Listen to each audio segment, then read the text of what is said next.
Hello guys, ladies and gentlemen, welcome to our channel English in Wolof TV. Today's lesson is about the common phrases. We had already started the part 2 of the lesson in the previous video. So, if you haven't watched the video yet,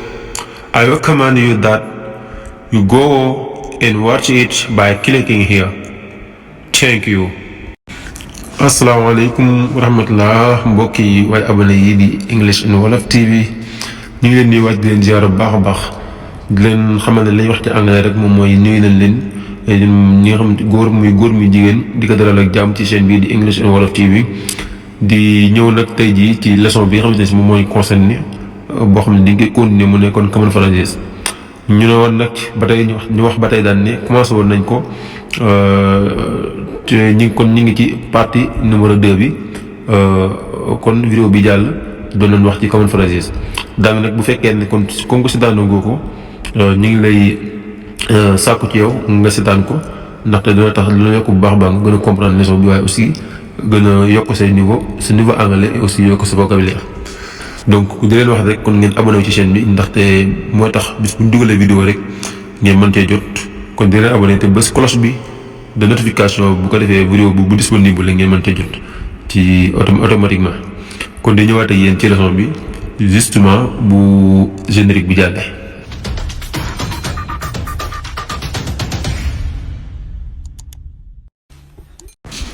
jërëjëf jëf mbokk abonné yi kon ñu du commencé leçon bi rek biñ ci njëkk am moom moo nekk I don't think so ci wolof yaakaaruma ko ci français je ne pense pas biñ ci amaat mooy wait a minute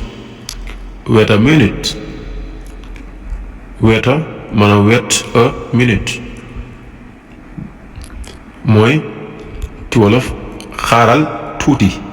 wala xaaral benn simili bu dee ci français mu di ko wax une minute wala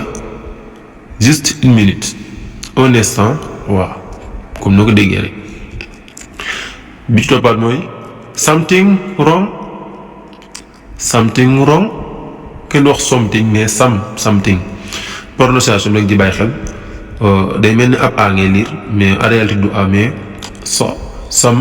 something wrong ci wolof ndax dafa am lu la naqari comme nga gis nga mel ni nga gis nit jaaxle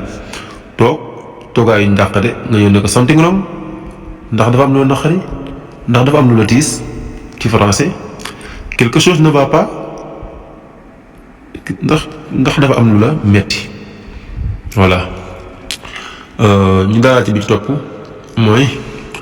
go ahead tell me more go ahead mooy woyalal ci wolof woyalal maanaam continuer woyal wax ma lépp tell me more wax ma lépp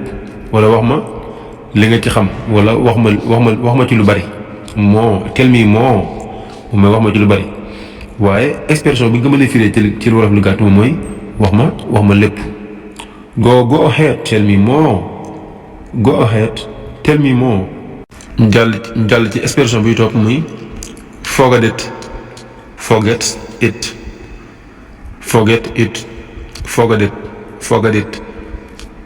waaw parfois nga dégg ko mu xaw a bar lool ndaxte accent anglais dafa xaw a gaaw forget it wala forget it mooy ci wolof bàyyi ko wala boog fàtte ko comme nga wax nit dara mu ne la nga waxaat ko mu ne la nga ne kon laisse tomber wala forget it wala bàyyi ko kon mooy firi loolu noonu ci wolof laisse tomber. bi topp mooy come back soon mooy gaawal dellu si wala da nga ñëwaat ci kanam boo ko waxee baax na ci français revenez vite. bi topp mooy time is up times up wala time is up noo ko waxee baax na muy waxtu wi jot na comme waxtu julli wala waxtu def leen waxtu añ mooy ko time is up waxtu wi jot na pour fàttali moom mooy ci français c'est l'heure donc bi topp mooy it's up to you wala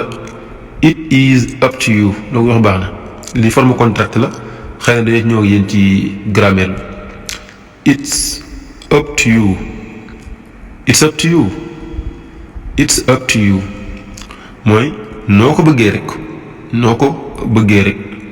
comme nga def loolu nit dara mu ne la naka laa koy defee nga ne ko it's up to you ça dépend de toi noo ko bëggee comme tu veux voilà comme ni ko gisee noonu ci français bi.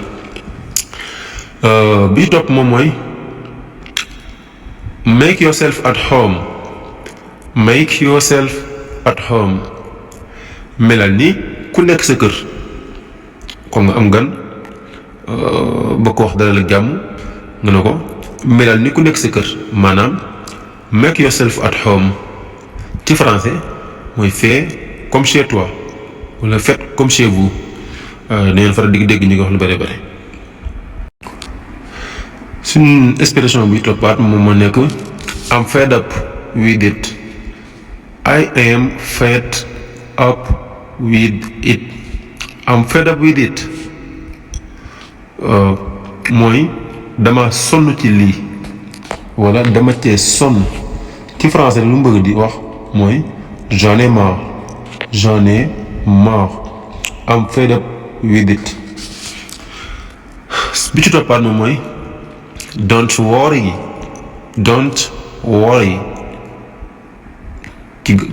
ci wolof mooy bul jaaxle wala bul tiit bul am njàqare. Don't worry ci français ne t'en fais pas wala ne t'inquiète pas autant pour moi wala ne vous inquiétez pas ça n'est pas donc don't worry moom mooy bul jaaxle. kon expression bi mujj bi mooy subscribe to the channel mooy abonné wul ci chaîne bi kon abonné wul ci chaîne bi yow tamit bu ko defee vidéo bu ñu mën a dugal rek tamit nga bokk ci ñi koy njëkk a gis waaye tamit moo mën laa jëriñ bu fekkee ne bëgg nga xam lu bari ci anglais kon ñu ngi lay ñaan tamit nga like vidéo bi te abonné wu ci chaîne bi te partagé ko aussi ndaxte dana gën a may doole chaîne bi bu ko defee moom ñuy gën di dugal vidéo yi bu baax a baax ndax dana leen jàppale ci seen niveau anglais bu ngeen bëggee mu améliorer bu baax a baax. incha allah rabbi dina def yeneen vidéo yu bokkut ak vocabulaire waaye aussi nekk vidéo de grammaire wala vidéo de prononciation bu ngeen ko bëggee leen bind ci barre de commentaire bi ñu ngi xaar seen ay questions ak tamit seen type de vidéo yi nga xamante ni si moom ngeen bëgg ñu defal leen ko di leen jaajëfal bu baax a baax ci seetaan vidéo bi ba agsi fii jërë ngeen jëf.